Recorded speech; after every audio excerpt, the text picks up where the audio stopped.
names. Rob's friend, Barry. Oh, right. Barry, Barry was there. Barry was on So, 45, I believe. Yeah, that was a fun right. ride, wasn't it? I don't want to tease you because I know you broke down, but I don't think you were the only one. I had a couple of things happen too. I And was the Tom first. Banks, were I you was there the when Tom first. Banks' battery melted? Yeah, yeah, Yeah. yeah. The funny thing is you all have these old bikes that were like 40, 50 years older than mine. I have this modern FXR. I'm the one that broke down. Oh, we should show some pictures. I know. Yeah, I really remember. I know. I felt bad for you. What was it? I can't remember. Something not good, was it? It was something weird. I can't remember. Yeah. Anyway, but let's talk about you getting into motorcycle journalism. How did that start? You know? Well, like I said, I had joined the motorcycle club. I guess it was in Mhm. 2000, and I was tasked. I was tasked with the job of getting us some press coverage.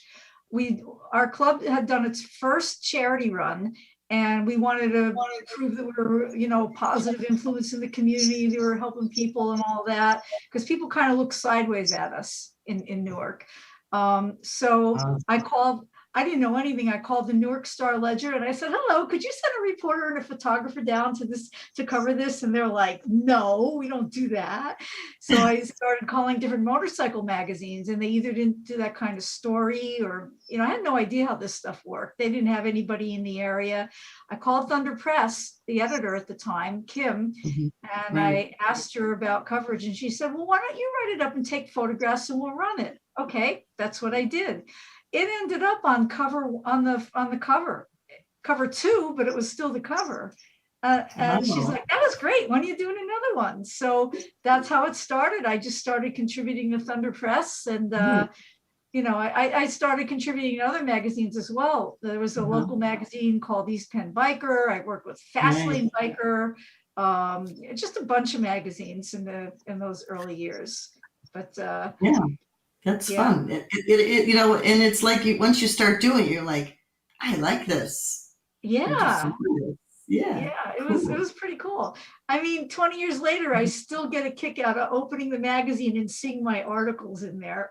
I don't know. I don't Oh, know if sure. That everybody never gets does. old. I know. So how do you think it's changed from when you started to it is now for women in the motorcycle journalism field? There were some women, Genevieve Mhm. was heavily involved. My friend Trish Zaleski from Right. former American Iron magazine. I actually did not see a woman ride a motorcycle until I was living in New York City, and I was in my 30s. That's the first time I ever saw a woman ride a motorcycle. I didn't know it was done. Wow. And then Never you remember saw. what you felt like? What if she could do that? So could I, right? It kind of ended up like that a couple years later. Yeah, yeah. Sure. But the major change from then to now is the state of the industry, of course. Hmm. When I started writing and started contributing to Thunder Press, um, the industry was flying high. That was the salad days. There was tons of money. Money was Right. flowing like water. These elaborate press launches and these parties. And do you remember how the V-Twin Expo, we would get like prime rib and shrimp and all this stuff for everybody that was there. There were, I don't know how many motorcycle manufacturers, production motorcycle manufacturers. And I thought that's the way it was. And I thought it would last forever. But, between the dot-com bubble burst and the early 2000s, and then the housing and subprime mortgage stuff, and then the recession, really, really, really affected not only the motorcycle industry, but publishing. I mean, it was in lockstep, Mhm. what Yeah. happened there. So things are leaner and meaner now, but there's still a lot, still a lot of fun to be had. It's there because now we have formats like this. Yeah, We've got Instagram, we've got Facebook, and social media has definitely changed. In my opinion, has changed the way we motorcycle industry people can network and meet other people. And there's so many. I think there's just so many more events now too. But One thing though, in all this, it's become much less sustainable for the individuals in the industry, like Mhm. at our level, let's say at the contributor level for photographers and writers, journalists, Mhm. and you look at that shift from print to digital, and the business model that they use really does not pay much attention to the contributors. It doesn't value contributors very much. Would you agree, Marj? Um, Or what do you think let's about just that whole area? Yeah, good question. like you said, anybody can be a contributor now, pretty much. I mean, depending on the venue, of course, depending on the outlet. But um, there are a lot of people willing to do it for free, and that kind of adversely affects our livelihood. And I'm not sure that people are looking for the same kind of quality that they did when looking at the printed word. I don't know. I don't know if you agree with that or not, but it's like the standards seem to have changed. But it is more accessible. It's more participatory, so that's a plus. Anything to get people involved in motorcycling is cool. I think so too. I think it's more people can be reporters, more people can do videos and communicate. I think that part of it I kind of like. Right. But less people will be able to make a living at it. That Like part is I not don't know good. how a photographer or writer starting out who wants to make a career of it. I think it's going to be less career oriented, and then at the same time, there's a positives and negatives to all this, because in one sense you could say, boy, everybody gets to participate, everybody's voice gets heard. But Right. then on the other side, it's not curated. I mean, the whole idea of a newspaper true. magazine is you have editors, and editors Right. curate, Yeah. and they kind of know quality and they put that together. But Mhm. it's not very egalitarian, but it is quality driven. So any thoughts on that, Marj? Well, there's also a lot of misinformation out there because, as you said, there's not as careful editing, and a lot of it is a lot of what's out there is clickbait, and Mhm. kind of have to be careful of what you're reading and consider your sources. So, yeah. Yeah, it has come a long way. I remember reading Cyril Hughes's blog, and he was really at the forefront. A lot of this, you get Yeah. a little email every morning in your inbox, and you know what's going on in the industry. And I love Cyril. I really miss him. I miss Cyril too, and I miss his blog. I think he did a good job with that.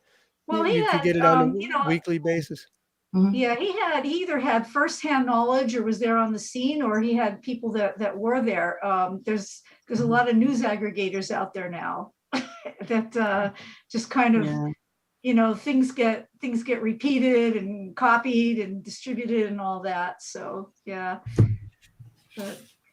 but Very yeah, good. I still there are magazines out there that are still really super at their presentation as well as their content. Meta is one. That magazine is very cool. Of course, Meta, Cycle yeah. Source, but that goes without saying. Of course, Yeah. Cycle Source. Yeah, we've talked Meta, about. Meta is really representative of a new style of media that's coming out, or a new style of print media. Cycle Source represents a new style of taking the old media and trying to make it more relevant by offering more outlets and more, they offer this whole video side, or this whole multicasting side, in addition to Facebook Live and their movies and things like that. And it is pointed out by Chris Callan. He mentioned that the big change he thinks for Cyril was when with social media, that prior to that he was king. He ruled it in terms of information. But once Facebook and social media came out, things got it's like, what was the term you used? News aggregators, is that what you called it? Yeah. Yeah, in a sense, every person with a smartphone is a news aggregator. I'm going to have to quote you on that, Marj. Well, the other thing that's changed Unedited and too. unfiltered. Yeah. The other thing that's changed too is that there used to be strict delineation between job categories, between functions. You had the writers, you had the photographers, you had the editors, you had the art people, you had the film people, and in a lot of instances, we kind of do it all now. That Right. Yeah, yeah. We're So not only asked, it's expected. I know I'm doing more and more writing, and again, like you say, you have to do the right words Yeah, and wait a minute. You're taking photography. all those writers' jobs. I know exactly, but yeah, I don't say I'm a good writer, and I'd much rather somebody else wrote to go with my photos and put their. You're I a great really, writer. No, you're a great writer. I You really got it. You got it appreciate. all. No, I really appreciate great writers, and I wish that they got paid for that part of the job Mhm. and put that spin in, and I could focus on mine. It's like I've been asked to do video, and I even went to video school and did all that, and I did some videos and documentaries, and they came out quite well. And then I finally said, I don't really want to do this. It's not who I am, Oh, and so I didn't do it. And now, even that was 20 years ago. Now it's really expected, and I'll probably die without going there. That could be my demise. But well, no, yeah. because you are expected, and I know, Marge, you do video also, but it's like if I was I do gonna say, video, I'm yeah. going to want to go whole bore. I'm going to want to do the whole Mhm. thing and do it really, really well. And I just can't do it all well. Hey, let's Well, let's take a commercial break. We'll come back. We'll show some photos. We'll talk about things you've done and things you want to do, and we'll catch up. Okay? Can we do Yep. that, you guys? I think we Sounds gotta. great. okay. Okay. See you in a minute.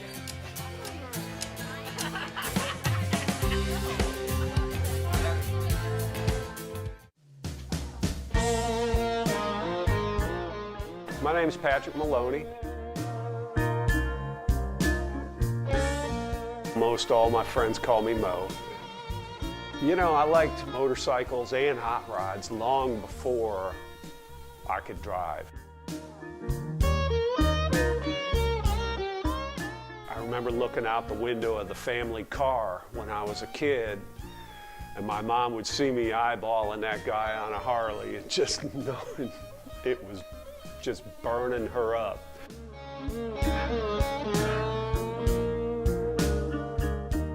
I never had a street bike until I joined the Navy. The Navy was cool. We always had a group of guys. All the guys on the ship that rode Harleys always hung out together. I remember getting off the ship with snow on the ground in Virginia, and the first place I went was right up to that knucklehead and fire it up. Never gave it another thought. A lot of times I didn't have a car.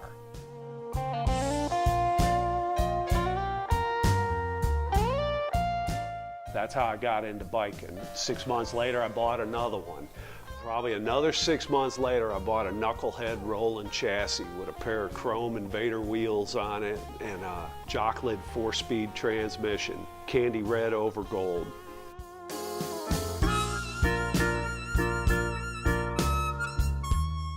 Right in the middle of a trailer park, I found a knucklehead motor. Bought that motor for $350 in 1982.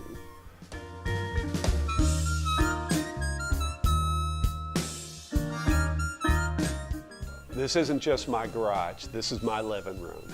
My name's Patrick Maloney, and I'm a Dennis Kirk garage builder.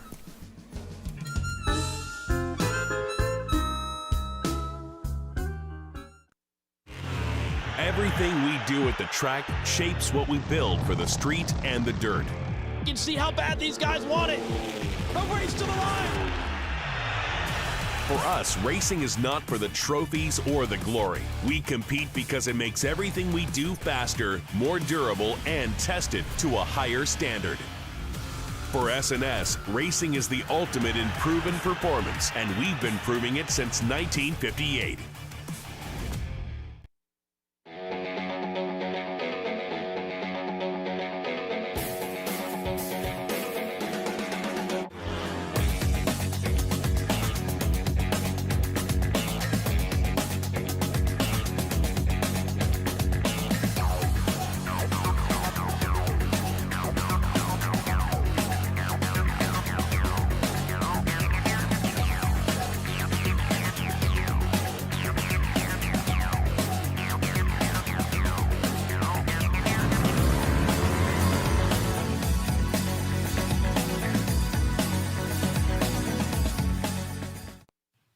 All right, we're back. Wow, awesome. I love our commercials. We have such We cool. do. Well, I'll tell you, that was great S&S. Thank you. And Torque Performance. And Yeah, I got I'll that new tell you, show coming up. The Torque show's coming up Thursday night. We'll talk about it later. but- first one, absolutely. And then that Dennis Kirk, that garage builder. Wow, Mhm. that was a beautiful bite. That little chopper he had in there.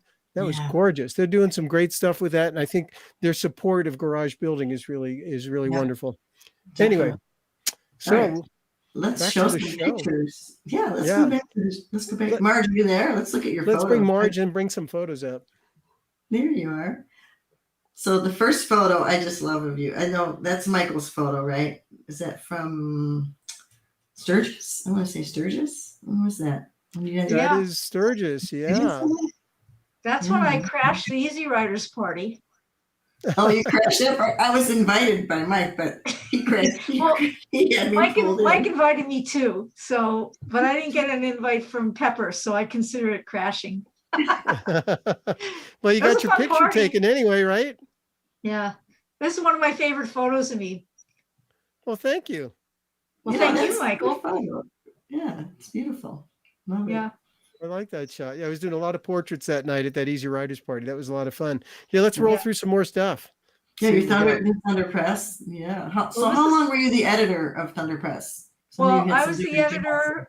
I was Mhm. editor of the East and the North edition for like 9 years, and then I became editor in chief in 2017 Wow. to 2019, and 2019 is when I left.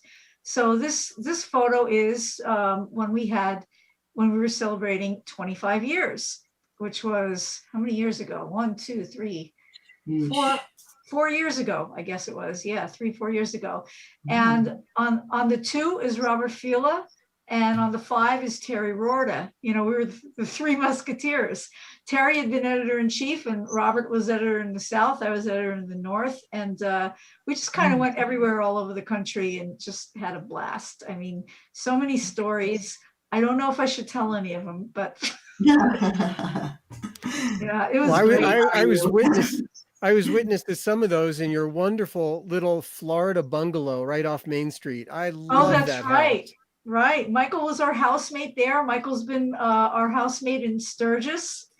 Hey, wait, Michael was our housemate too. Gloria and I. We've shared a couple of condos. and houses. I crash actually that time with Marge, it was really pretty funny. I remember talking to Marge and I was telling you how depressed I was. I had this hotel room that was so frigging depressing. You walk in, it was like 4 white walls. There was nothing on the walls. It was just a bed, and it was $300 a night. And I'm going like, why am I doing this to myself? I said, Marge, you got any room? She said, well, if you don't mind the couch. So I literally left that hotel room at $300 a night and slept on the couch next to the full moon. Remember that, Marge? Oh, yeah. that's Yeah. fun. Oh my We were goodness, till 2 in the serenaded. morning, we were right? Serenaded And then, to sleep. and then he made his until hard-boiled eggs and his yogurt. And his Yep. carrots. I did. Yeah. That's right. I did that for them too. You should have seen Robert Fila looking at this and going, "What the f am I supposed to do with this? This you call plain yogurt breakfast? Not for a As Texan." Robert was making his breakfast burritos with hot sauce, right? That's right. There you Yeah. go. Michael makes excellent yogurt, I could tell you that. I know. So, I've had his Michael- yogurt. It's good. He's a good Michael, yogurt I don't cooker. know, There's where Marge hard was- at work. where was this? Because I don't remember. It's in Daytona, and it was, I think, an Indian unveiling, I believe. Oh, at that a was hotel. another thing I crashed. Yeah, and I like that shot because it's like this whole. What do you call it when you get a whole group of photographers like that? I know there's names for every kind of Sounds bird. like a joke. Yeah, it should be, I guess. Whatever, but you're in the A thick of murder it, but you're right. crows? I don't You're right know. front and center there. I don't know. Do you, But do you- yeah, that Is was that that like a was- gaggle or a? yeah, like a gaggle, I guess. Yeah, right. Yeah, that was fun. That was a That's lot of fun. fun. That was right on the beach. That party. You know, I kind of miss all that hype, right? What about you, Marge? I totally miss it. I totally miss all those parties. I do. Yeah. And it was great for doing business too, not only socializing and fun and partying and all that, but that's where things got done. It's like any other profession, Mhm. you know, the handshake deals and the hanging out and the bonding with Yeah. people and getting to know them like that. It is. It's not from We picking call up that the phone. schmooze. It's the schmooze at the water cooler, but it's really an event. You know, that's where you meet people and you make It friends is, that you yeah. for life, really. Right, right. Yeah. So You know, it's interesting how you said how great things were for a while in the industry back in the 2000s, prior to the economic crash. And you used some examples. My example that really portrays that, it made me think of it the way you said, this is where you do business, was you'd be in the bars at night at these industry functions, particularly like in Cincy or V-Twin Expo, and you'd be in the bar at the hotel, and everybody was tripping over each other to buy each other drinks. Oh, yeah. Competitors buying competitors' drinks, right? That's how good it was. Would you Yeah. agree there, Marj? Yep. It's friendly. Yeah. And that was a lot of fun because it was a win-win for everybody got along because there was enough to go around. That's right. So I think I think we still can do that. I think we're still going to meet at Sturgis. Are you going to go to Sturgis, Marj? Are you Absolutely. planning? Yeah. Okay. Yeah. And there is my Ruby. That's my Sportster, my very first motorcycle. And that photo was taken either in probably 1999. It was probably taken in 99. And that was the house where my mom used to live. My sister was living there at the time. And I rode, that was my big trip, 100 and some miles from Hoboken to Kingston, Pennsylvania. That was a huge And trip. you had to stop for gas, right? What's that? You had to stop for gas once? Had to stop for gas. Yep. 3.4 gallon tank. Yep. That's awesome. Well, we have some more photos. I love all these. There's a really good, cool group photo. That one. Oh, there you go. There's your, what we call that, Mike? No name. Sorry. I don't do it What do you anymore. call that photo? Like the glam shot. The glam shot. No, just the shot. The shot. That was one of the Great Lakes, maybe Lake Superior. That was my first ride to Sturgis. I think it was 2003. And we started out with 3 of us, and we picked up 2 more guys along the way and just kept riding together. I know more about this. You picked up 2 more guys? Yeah, we were at a gas station in Pennsylvania, and I was in this forum before Facebook. I think even before Yahoo groups. It was called Sportster.org, the XL list. I met people from all over the world on that list. It was fabulous, and I saw Sportster, and it had a tour pack on the back and refrigerator lines and New York license plate. And I said to myself, that looks like Brooklyn. There's a guy named Christopher who became a Thunder Press contributor. So cool. And Chris had CF, and he had to keep his medications cold. And so he had a tour pack rigged up as a refrigerator so that he could travel cross country. He wasn't going to let anything stop him. Stop him at all. He needed whatever that medication was to live. So we invited Chris to ride along with us. And then somewhere in Ohio, we ran into a guy, started talking to him. The guy was going to go camp out, and he had no sleeping bag, no tent, no anything. He just got on his bike one day from Long Island. He worked for a Harley dealership. He decided to ride to Sturgis. So he became part of our ragtag entourage. And cool. What's this next photo that we have with this group? Is this somebody was this a group that you rode with, or is this your motorcycle nights? Yep. This is it's mostly Iron Knights here.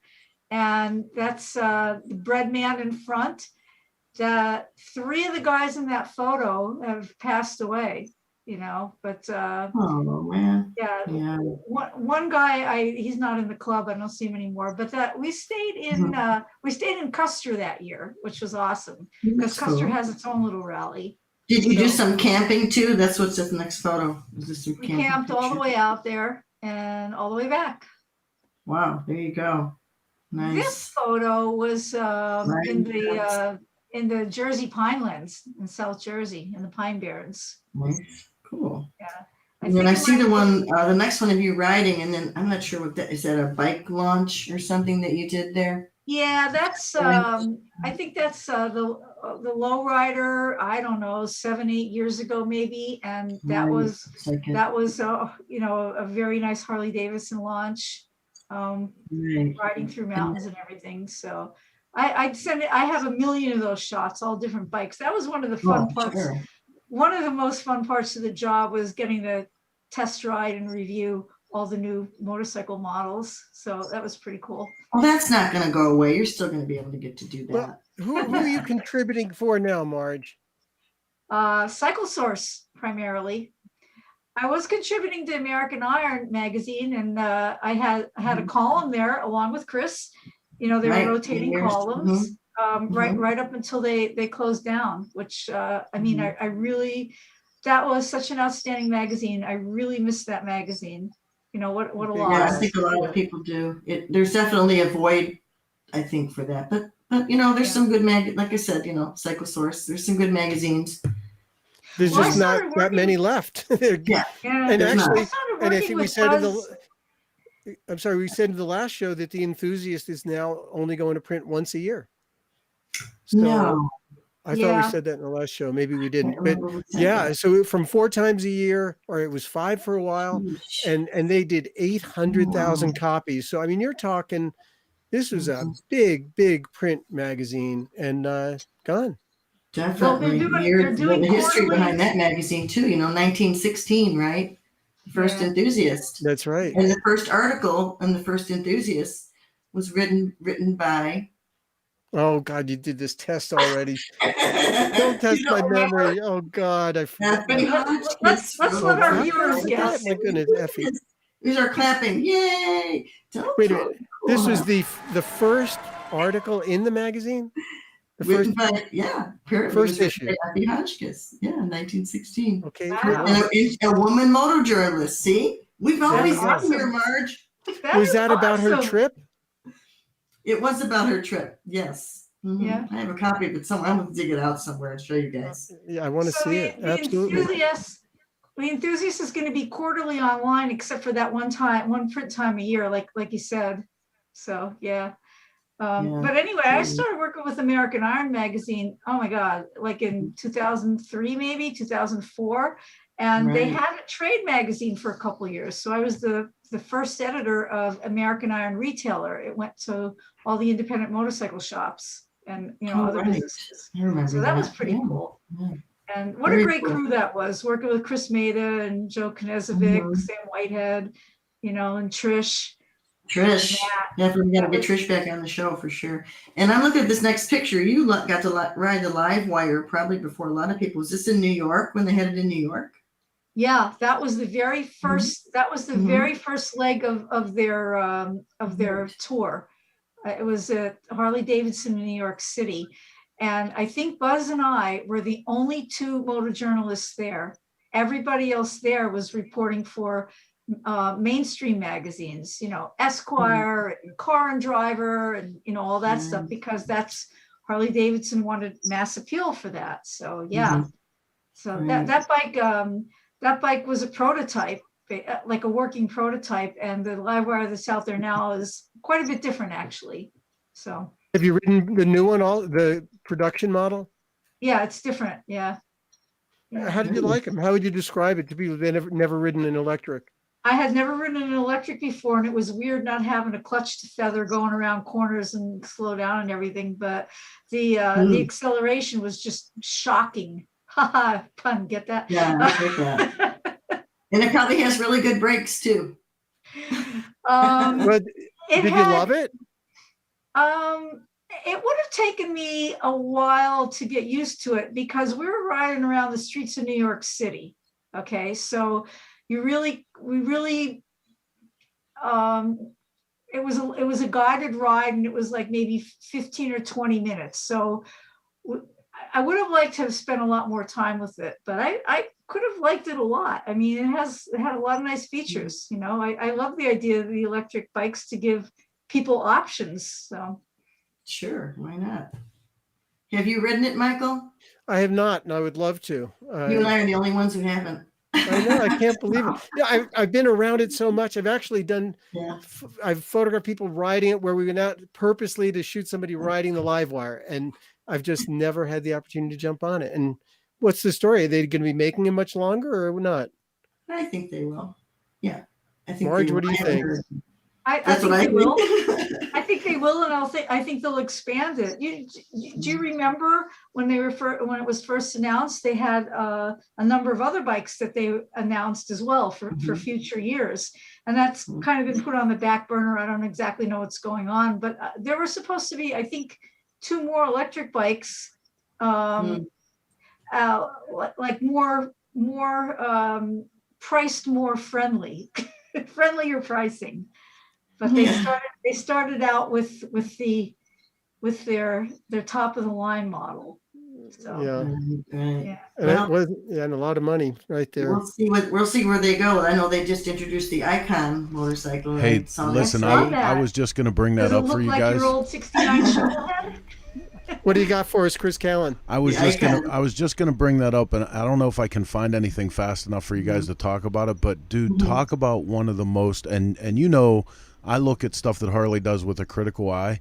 This is one of the most exciting things that they've done. Like what it sounds like they're doing with the Icon platform is really, really cool. We're actually going to have somebody come on from Harley next week on Shop Talk, or this week, and cool. talk about this. But yeah, awesome. What a cool idea, man.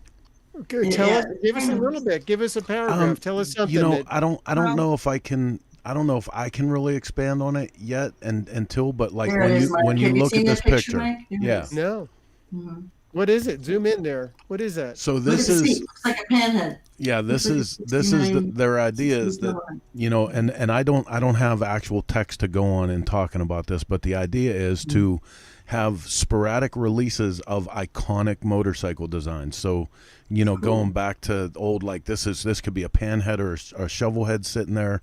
I can't wait to see what you imagine through the whole history of Harley Davidson, the design interpretations that they could come out with like this would be insane. Oh yeah, I mean, it's coming from someone who loves vintage motorcycles as much as I do. I'm sorry, I don't mean to cut in on your show. I just I was so excited about that today. I got to talk to Jen Hoyer about the program, and I was just like, oh my God, it's so cool. Like, it's so cool they're doing something like that. Like Chris said, for us, for the old bike nuts. Oh my goodness, that's what I need to ride backwards on for the chasing the cannonball. Oh geez, yeah. At least it'll have a little vintage feel for shooting the vintage bikes, right? There you go. Rob, so let's look at Marj. So they need to knuckle down. What do you think? Very good. Actually, we'll knuckle down. Yeah. Cool. So we gotta get the '69 shuffle look. Let's look back at Marj's photos again. I love this one of you working on your bike. Yeah, let's go back to some more pictures here. There's Bill Dodge, and there's one of you in Bill Dodge I really like too. Oh, that's wait, which one? Okay, that's me. That's me changing the front motor mount under the tutelage of Rob. The tutelage. Yeah. The tutelage. That's my FXR. Yeah. So those rubber gloves lasted about 10 minutes until I just tore them off and threw them on the ground. I tried to do it right. Yeah, I can't do that either. I gotta get dirty. Yeah. But it's like the bike's amazing because it's pretty easy to work on compared to like my 2017 Road King, Right. What are you doing here? You're giving an award? Are you doing an award here? This is I think it's a Cycle Source show, and Bill Dodge. Thunder Press picked one of Bill Dodge's bikes as, I can't even remember the class, but that's me up on stage giving the award to Bill and with Jack's shit. And that's another fun thing. I got to be up on stage a lot, introducing, giving awards, this, that. That was a lot of fun. That was fun. It was more fun than the corporate speeches I had to give in front of 2,000 people, let me tell you. I was going to say, you know what? You're perfect. And there's, and I think that's right around, I met you when you had that red hair. Yeah. Yeah. Well, 2 weeks ago it was blue. A month before that it was purple, and then it was pink. So I'm just, I got bored. That sounds like COVID boredom. Yeah. Rob says, "Hey Marj, Mark was at the shop today. Were your ears burning?" So this is of course our beloved Gloria Tremont and Struck, and this was at her nephew's dealership, Bob Tremont and HD, and this was Adam Sandoval on scooter when Adam was doing that tour to all the Harley dealerships around the country. That was like, I don't know, 4 years ago. I don't know. Mhm. Yeah. So that was a lot of fun. Gloria was great. You know, she would come out to participate in garage parties or whatever other events Tremonton had. You might as well not even have had another speaker because Gloria would pack the room with like 300 people. And the stories that woman can tell, oh my God, I felt sorry for anybody else who also had a she's a rock star. She's a rock star, and I think actually she may be coming out to Sturgis with me. So that's I'll be awesome. going with her. She says she's going with me. I hope she does. I hope she We're does. thinking about it. Yeah, we'll see how she does. But definitely it wouldn't be the same without her for me. I love her. This was a shot that Michael took on a Cycle Source ride in 2019. We were on our way to Spearfish, I guess. Or on our way actually to Nemo, I believe. Nemo? Okay, Nemo then. That's nice. Yeah. Steve Broyle says it's always good to see you no matter what color your hair, Marge.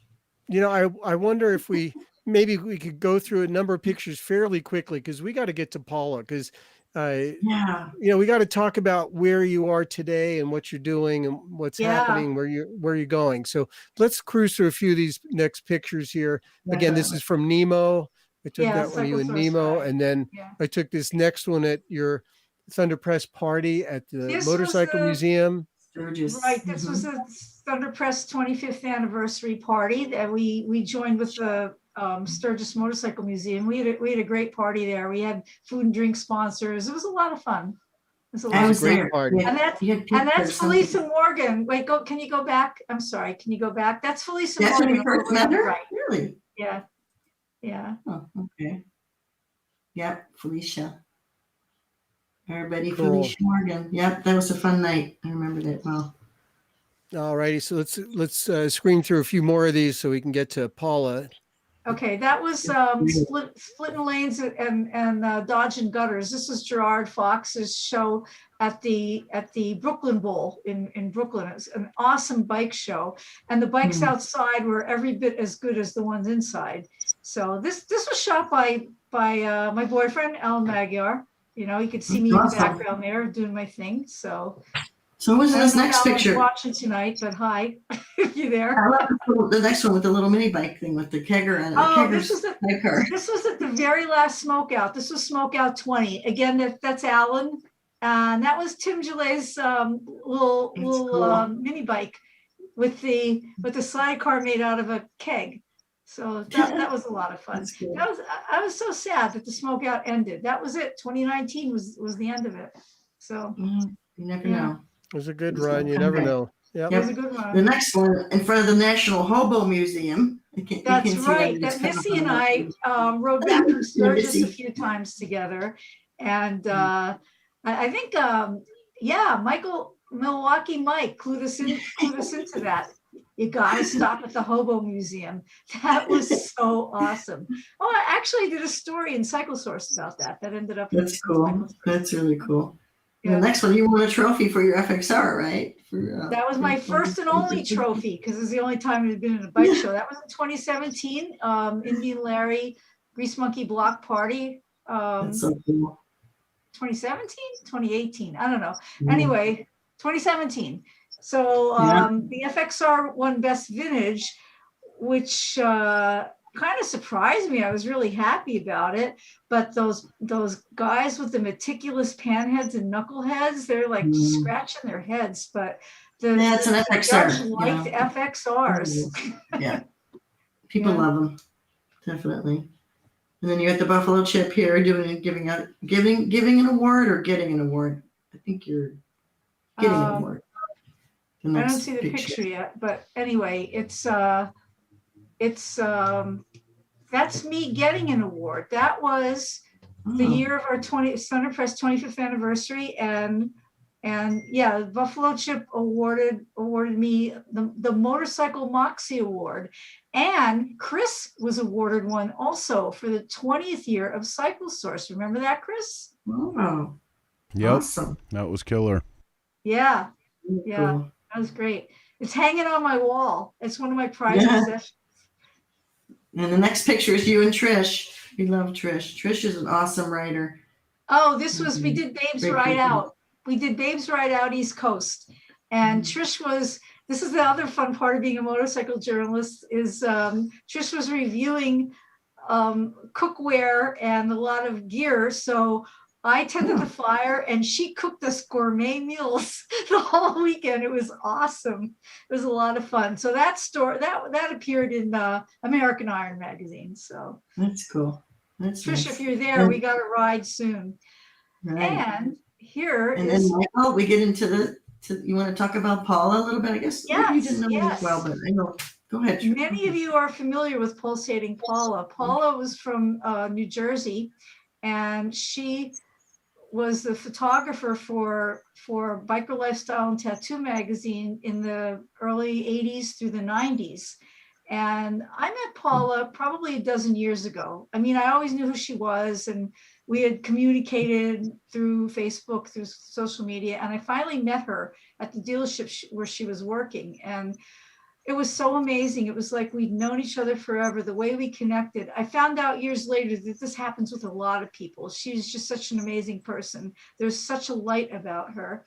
And around the end of 2013, she said that people were after her to write a book. She should write a book. She had such an interesting life and just such talent, such skills with her photography. But she's like, I'm not a writer. I can't write a book. Will you write it? And I said, no. I said no because I had a full-time job and a part-time job, which I still have. I had like a side hustle, which I still had, not in the motorcycle industry, but we continued to talk about it. I said, all right, you know what? Let's do some interviews and we'll see where that goes. So I did a series of video interviews with her, and she told me about her life. And she worked like 17, 18 years as a go-go dancer, basically in clubs in New Jersey. She documented the lifestyle. And the cool thing about Paula is, I like to say, I don't know if you call it gonzo journalism, like what we did at Thunder Press. That's what Terry Roeder always considered us, as gonzo journalists. You're part of the story. You're telling the story from a first person perspective. You're in it. You're part of it, and you can affect the story too. Well, that's kind of how Paula was. Paula was part of the scene, part of the lifestyle, and she was partying with everybody, and the camera was something she did for fun. She made money hand over fist. They paid her a lot of money for her photographs, but that's not why she did it. That's not why she did it at all. And she loved it. Let's roll some of these photos if we can. Yeah. Paula, I know it's number 23. So anyway, this is when I first met Paula. This was in 2009 at the dealership where she worked. She was I think she was working in F&I at the dealership. So and right around this might have been at Atco Raceway in New Jersey. So this was from. Let's make that shot a little bigger. Can we fill the frame maybe? That's an interesting shot. A lot going on there. Can you go to a single frame there, Chris? Going on there. There's a lot going on. So the cool thing about Paula is that she made people, the way that she approached people trusted her and they revealed themselves to her. They let her photograph them in their natural environment, I guess. She was one of them, She was one of them, part of the group, so. And she had this persona, this charm, this. She was all about peace and love, She's basically a hippie, peace, love, so people trusted her. She was able to move among the different worlds without. There was, she got herself in trouble a few times, but for the most part, she photographed clubs, and these were clubs that were not aligned with each other, and she moved between the tattoo world and the dancing world and the Did you know her, Mike? Did you ever meet Paula? I met Paula in 1985 at the Harley Rendezvous. and Right. she was doing her thing. I think she was walking around topless, going up to guys and taking pictures. So she certainly got expressions and a lot of attention. And Oh yeah. I mean, I really didn't interrupt. I was doing my thing. She was doing hers. We Right. talked a little bit, Yeah. and I think a couple of other occasions, but I did not know her at all. Yeah, I really. kind of, same with me. I kind of ran into her at a few events and we did speak a few times, but I didn't really hang out with her much. Yeah, I mean, it's so sad. How old was she when she passed there? Paula passed away in December 2019, and she was 65 when she passed away. I'm sorry to hear that, Um, because yeah. that's just the age that maybe she would have been thinking about retiring, going through her own work herself. But it's so Mhm. wonderful. Look at this photograph here; it's great. That's This is a great Eddie shot. Hobart, one of her Can we go favorite to subjects. Can we go to a single shot where it just fills the entire video screen, Chris Kellen? That's so cool. That's the whole screen. That's what I. That's it. No, That's I mean it. where we don't see Chris and we just see the photo. Can't do that. I just see No, the photo. that's just the photo. Yeah. Okay, I'm Yeah. seeing something else. All righty, This is no worries. I don't know what I'm seeing then. this is Eddie. This is Eddie Hobart. He's one of her favorite subjects, and Eddie built that bike. He worked. I think he worked at one of the dealerships in Central Jersey. Yeah, he's still around. He's still around. But yeah, this shot.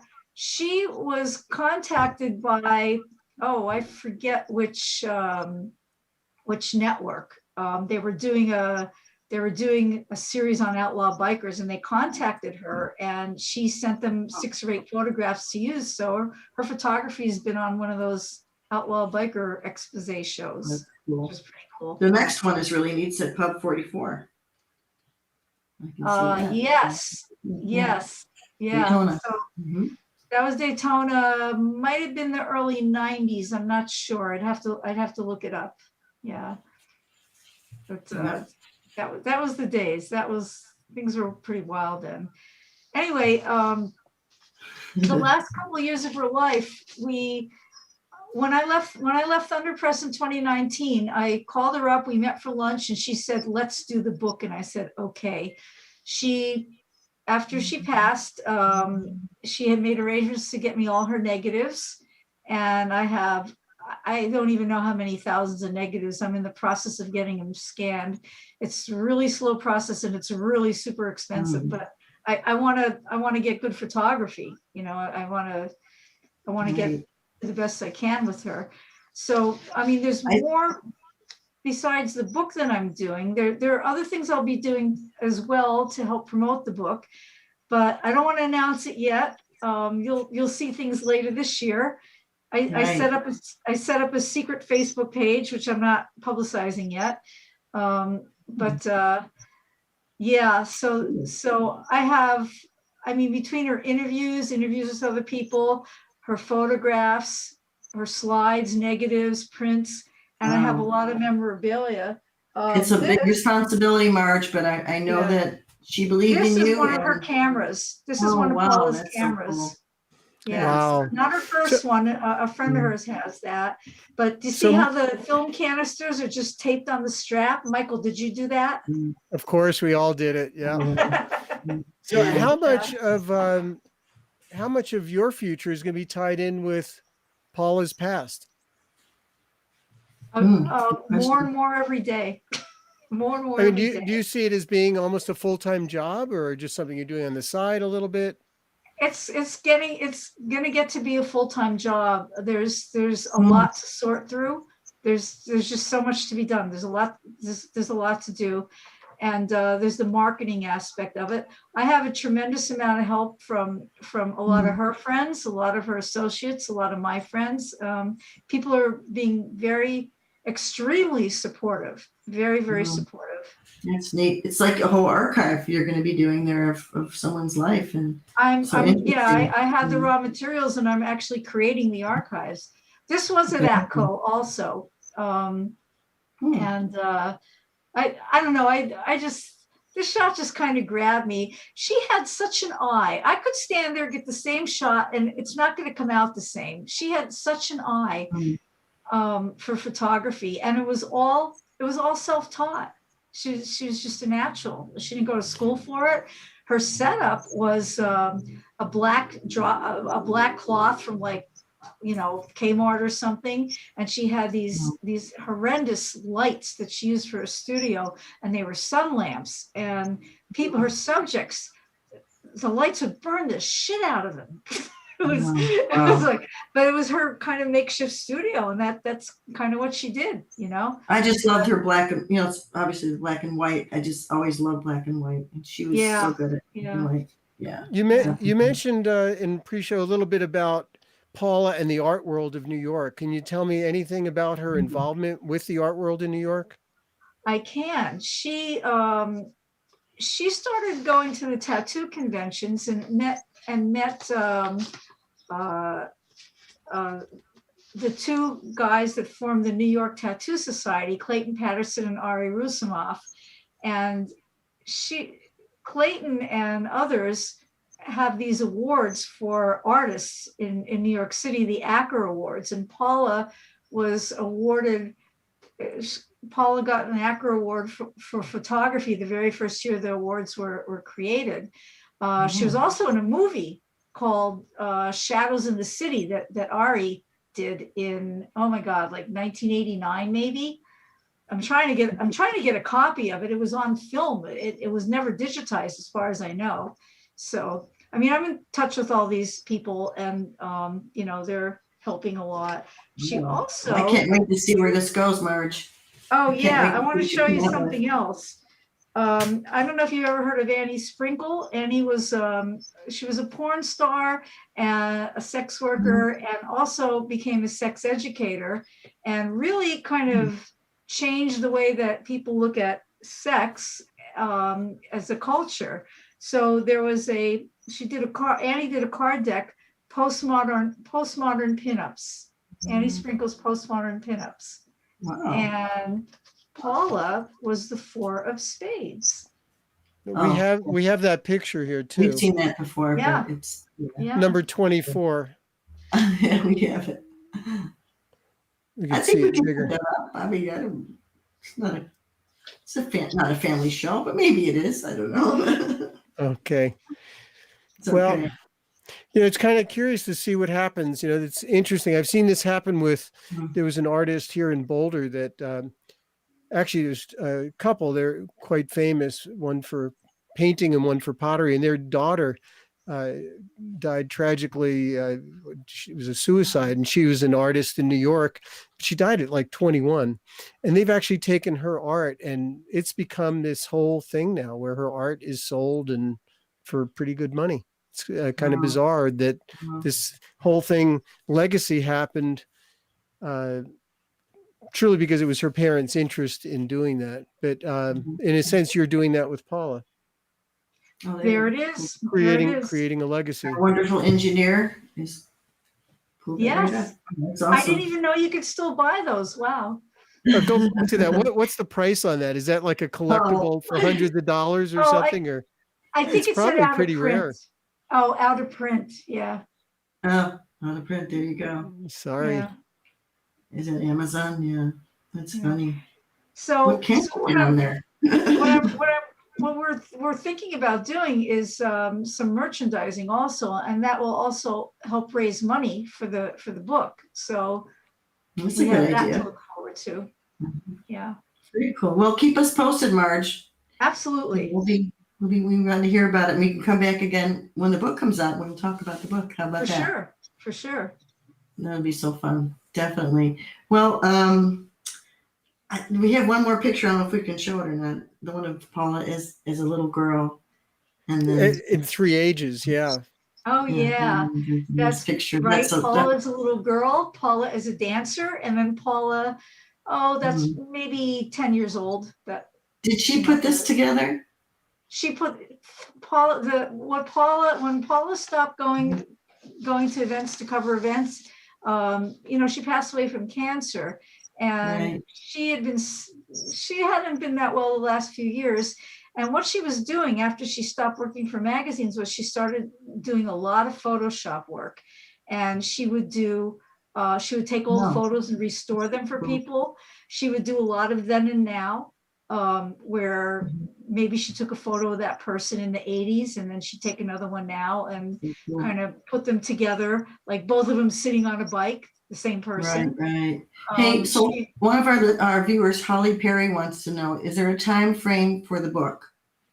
I don't have a time frame yet, but I sure hope it's sometime this year. Okay, well, you'll keep us up to date, and we'll definitely. I will absolutely keep everybody up to date. Yeah. All right, Marj. I hope we see you. I don't know when I'm going to see you, but I hope we see you soon. And I want to thank you for coming on. And it's been always a pleasure. And I love you. Thank you for working on Cannibal Chronicles. So I know you work behind the scenes there to help those guys. There's a lot of work there every week. Who do you have on? Yeah. Who's your guest tomorrow night, Marj? Tomorrow night's guest. Oh, geez, I'd have to look. Tomorrow night's guest is Jeff Milburn. Jeff, cool. Jeff is awesome. He's the stunt. Yep, he's a stunt driver, stunt rider. Yeah. For Hollywood. I mean, he does riding, but actually mostly in cars or trucks. So, and he was in that film. What's the film called that he was in a few years ago? I don't know, but he's super cool. I didn't know who he was, but he's awesome. Yeah, he's awesome. Right. I think he did The Chase, did he not? Yes, he did The Chase. Yeah, he did The Chase. I didn't know who he was. I was like, that guy's super cool. Yeah. So, Marj, you want to go over where people can get in touch with you and find you, even though we've told them already? My Facebook page, it's facebook.com/ just shadow. Well, you can just do at Shadowlight Media. And when there's something on it, I'll let you guys know what my other Facebook page is. I have a company called Pulsating Shadows.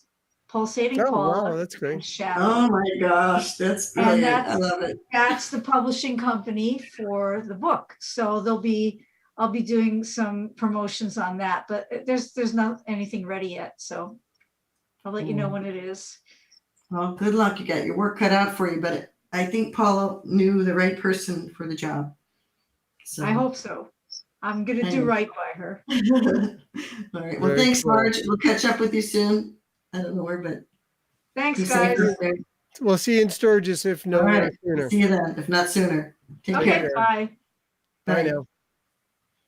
That was so cool. Yeah. You know, for most of the show, I thought I was not on it because I had some really weird views. So I was probably, if you had me on, I was probably like looking all over the place on the screen because I didn't think I was on. But now I see I was on. Oh well. You know, you were there. You're in on it. I know. So I wasn't aware that I was there. So that's even worse. But you know, I want to thank. We've had a lot of our regular viewers back. I just see Pat Thurston. It was kind of hard to keep up with all the messages tonight. But and Lisa Ballard was there. Who else was on? We had a lot of regular guests. Reference was on. Our friend Jenny from Mad Maps was on with us. Yes, and Jenny commented. You know, a number of people commented when we were talking about what happened to motorcycle journalism and curated journalism, things like that. There were a lot of comments about that. Cool. So anyway, I want to thank everybody for their comments, and it's great. And next week, you want to talk about next week's guest? Sure. Who's our guest next week? Is it Brittany? Okay. Just Brittany Morrow. Brittany Morrow, guys. You'll love her. Brittany Morrow. So cool. Why don't you tell our guests a little bit about who's coming then? I just did. I said we had Brittany Morrow on. Yeah. Who is she? Brittany Morrow is called, she's kind of nicknamed herself the Road Rash Queen. If anyone knows her, she had a horrific accident and came back and has made her life so amazing. Just rides all over, and you know, she's not telling you what to do with wearing gear, but she just tells her story in such a great way that you just have to really admire who she is. A very compelling story at that. So and inspiring, as it says right there. She's and we'll forewarn viewers, there are some X-rated photos coming in next week, but not for sex. But anyway, okay. It's part of the story. But she's great. And then we want to thank our sponsors tonight, SNS Cycles. I'm sorry, Dennis Kirk, SNS Cycles tonight. Our sponsors, and Torque Performance. The new show's coming up on Thursday night, 9 p.m. Eastern time. So that'll be happening. And International Female Ride Day is coming up on Saturday. Don't forget that one. Ellie Raines ride this week. And Michael Lichter's website. I just saw that up there. Thank you. And Chris's website, be sure to visit for books and photos. And in 2 weeks, we got a great guest that's coming on. That'll be Kaylin Thorian. And for anyone that doesn't know her, she's got 175,000 Instagram followers, and she's quite the adventure person. Sponsored rider. Harley's sending her one of their new adventure bikes to ride and report on, but she's actually sponsored by an adventure company. So that's going to be a really exciting show with great photography too. She's a really good photographer. Yeah, that'll be Looking fun. forward to that. A lot of good things in store for you guys. But thank you for tuning in, everybody. Thank you, Cyclesource Media Group. Thank you, Michael Lichter. And thank you, Chris. We'll see you next week. Let's see you guys next week. Take care. Be safe. Bye-bye.